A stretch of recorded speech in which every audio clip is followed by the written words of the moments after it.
Imagine waking up each day thinking you're being productive. Your calendar's packed, inbox overflowing, meetings are stacked minute to minute, but in reality, you're just reacting. You're not leading. Here's the truth. If everything a priority, then nothing is. You're not making progress, you're just making motion. You're not in control of your time is controlling you. And the worst part, you might be too distracted to even notice. Welcome back to Leader Lead, where we challenge the myths that keep leaders overwhelmed, burnt out, and ineffective. I'm Dr. Casey, and today we're debunking the illusion of multitasking and delving into strategic priority setting. As always, we'll start with three myths surrounded by strategic priority setting, provide a dead simple framework that can be used now, today, this minute, and answer five frequently asked questions that I receive surrounding the topic. Let's jump in. First and foremost, myth number one, productive leaders can juggle many priorities. The truth is that even the best leaders can only focus on 2 to 3 true priorities at a time. Stanford professor John Perry coined the concept of structured procrastination, suggesting that people often feel productive by doing many things. Few of them actually matter. Neuroscientists like Earl Miller at MIT have proven that multitasking is a myth. Our brains switch tasks, not juggle them. What does this mean for leaders? Every new priority reduces the effectiveness of the last. If you're holding 7 priorities, you're likely dropping and being inefficient with at least 5 of them. Now, let's talk about task switching and multitasking real quick because we often confuse the two topics. Multitasking is a theoretical means of performing multiple things at once. But when it comes to the business environment and effective leadership and being effective at work, this is largely impossible. Our brains don't work that way. True multitasking is much too complex for cognitive tasks. It is perfect for walking and talking. You're doing multiple things at once. That's okay for some of those lower needed brain activities. What we're really doing is task switching, which involves the rapidly alternating between different tasks and priorities. This is giving full attention to one task at a time before switching to another. Now, here's the problem. When you are focusing on multiple different priorities, your brain is essentially switching context so often that it is creating an additional strain on your thought processes to be able to keep strong with that task that you need to get accomplished. This is a brief transition period to where you're not productive at all. And it takes time to be able to get back to where you are. So what are some of those key differences? Number one are cognitive load. Task switching acknowledge the mental costs. It costs us thought process and energy to transition, while multitasking assume you can divide your attention without penalty, which is false. The efficiency. Task switching can be efficient when done deliberately with related tasks, while attempting multitasking often produces poorer performance on multiple activities. Your attention. Task switching gives us focus to one task at a time, while multitasking attempts to split your attention between multiple different priorities. Okay, a real world example, you can truly multitask on simple automatic behaviors. Walking and chewing gum, walking while talking, simple examples.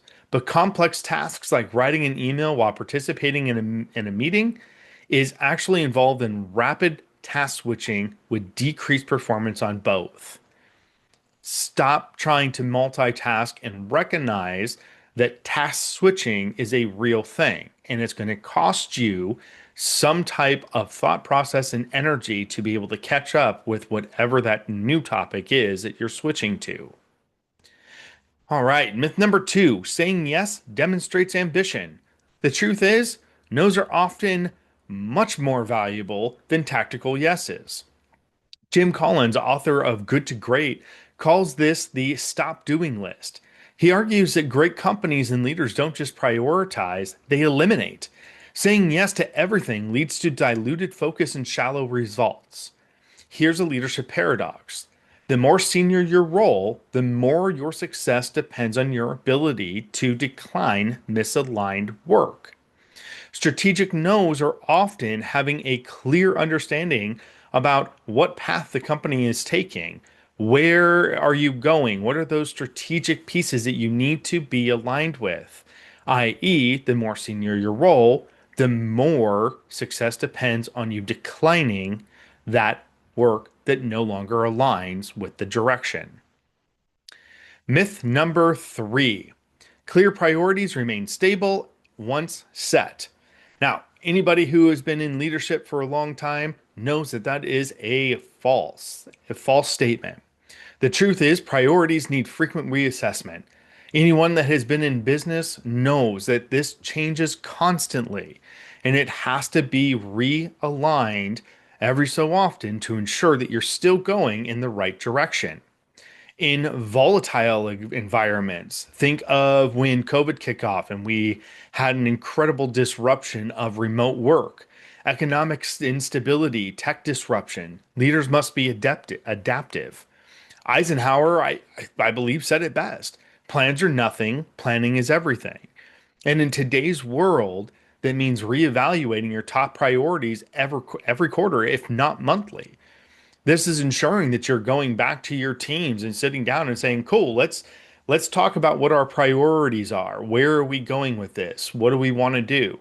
And this also goes back to previous uh, conversations on the does this work align with the direction we're going? And again, to the previous myth, that no, it doesn't is a very, very strong uh, indicator of success within the future.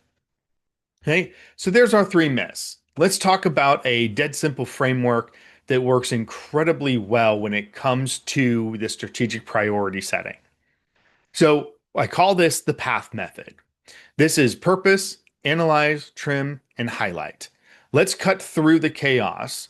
And this four-step simple framework helps us to protect our time, say yes to the appropriate events that we need to. So let's see how this goes. Purpose. First and foremost, define what success actually looks like for your role, your team, your mission. This is really digging into what directions are we heading, what do we value, and what do we really want to accomplish. You have to be pretty brutal here and be very upfront about what are we really trying to accomplish. A great question to ask, if we were wildly successful 6 months from now, what would we have accomplished? And it's a great question to be able to start looking back and saying, hey, what do we really want to do? What are we trying to do? How do we want to accomplish it? And this is a nice little test piece. Analyze. Brain dump everything that's pulling your attention: projects, meetings, fires, ideas, even distractions. Use this moment to confront the cost of your current commitments. This is huge. You are brain dumping everything, even the small menial things that you may not give a lot of credit to on that it takes just a couple minutes. But this is imperative that you're brain dumping everything to give a holistic view of what and where is your time going. Now, the fun and the most difficult part of this process is T, trim. Now it's your time to ruthlessly go through this list and cut and figure out, do you need to delegate a task, delay a task, or just flat out delete it?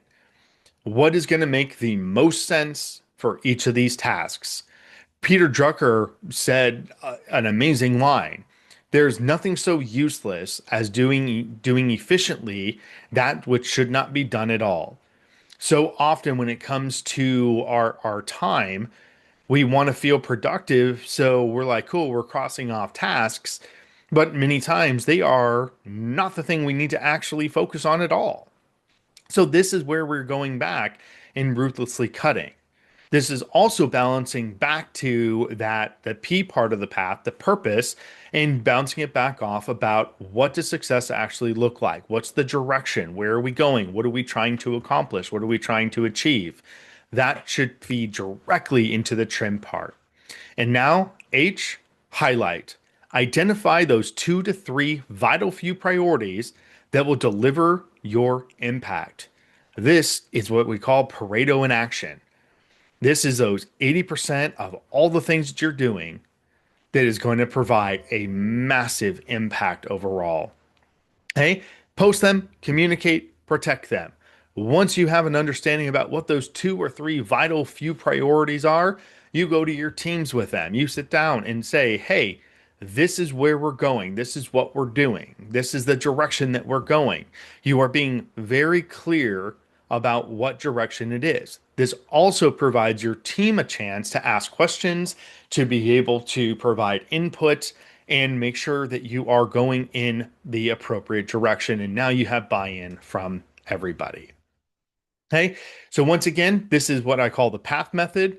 And this is where you're looking at your purpose, define what success actually looks like, understand what the direction is, analyze. That means brain dumping everything that is pulling your time, trim, ruthlessly cut, and learn and figure out if it's a delegate, delay, or delete, and highlight those vital few items that you have to focus on.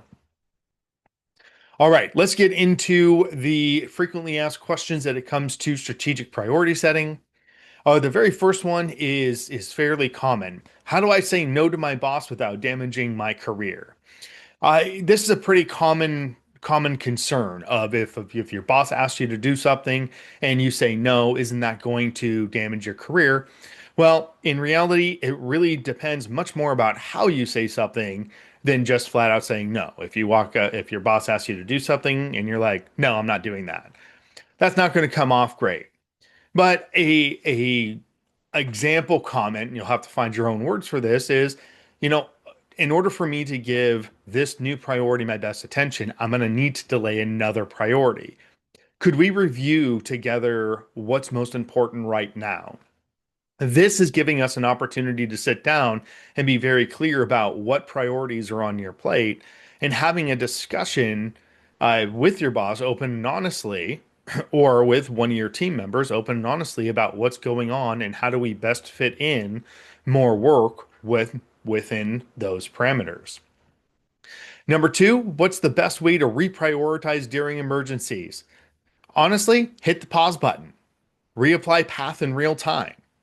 One of the greatest things that I like about the path method is during emergencies, crises, whatever is happening, hit the pause button on whatever that current path is and reapply it quickly. Saying, cool, what is our purpose right now? What do we need to solve for? What is on our plate? What can we trim to focus? And now here's what we're focusing on. In reality, this shouldn't take very long to be able to accomplish.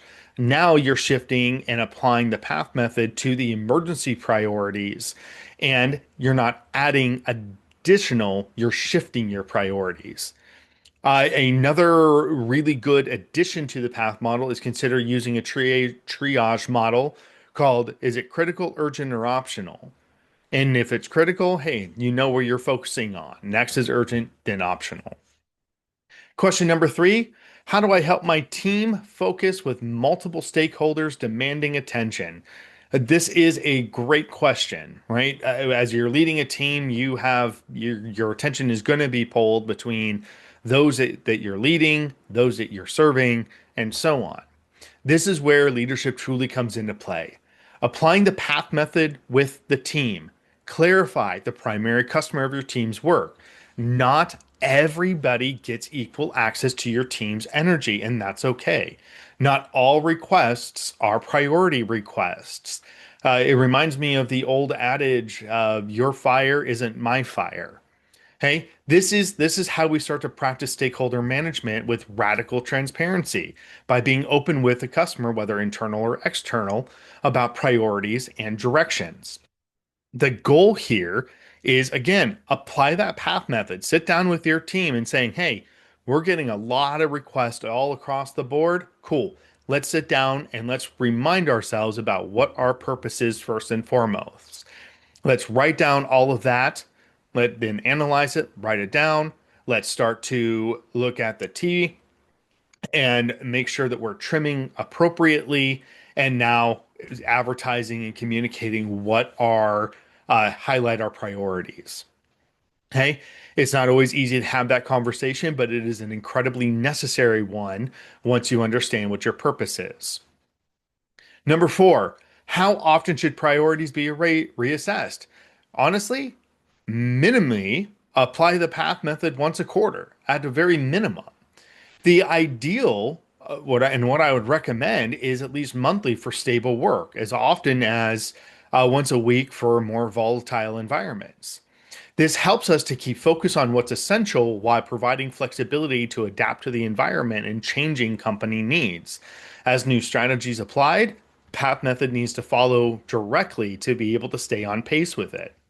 I also recommend reviewing the priorities during team meetings to ensure that everyone is on the same page. You can utilize team retrospects to reinforce this practice and adjust priorities as necessary.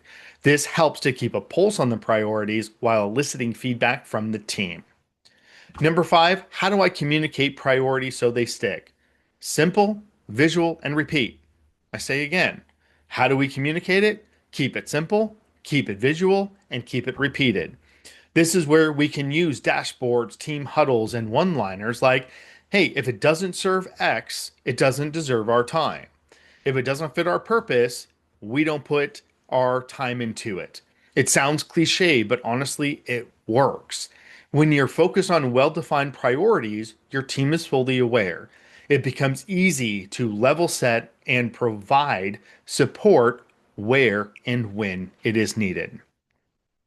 Hey, closing out this session today, if you feel stretched thin, if your team is busy but not effective, it's time to stop leading by reaction and leading by priority. Remember, utilize that path method: purpose, analyze, trim, highlight. This is where we can start to really create a very clear and concise purpose and direction for our teams and for ourselves. Your leadership credibility depends less on how much you juggle and much more on how clearly you choose to communicate. Your challenge this week: block 30 minutes and apply the path method. Put in the comments how it went and what became clear. I want to hear from you. Until next time, keep leading with focus or step aside. I am Dr. Casey Jensen, and this was another episode of Lead or Leave.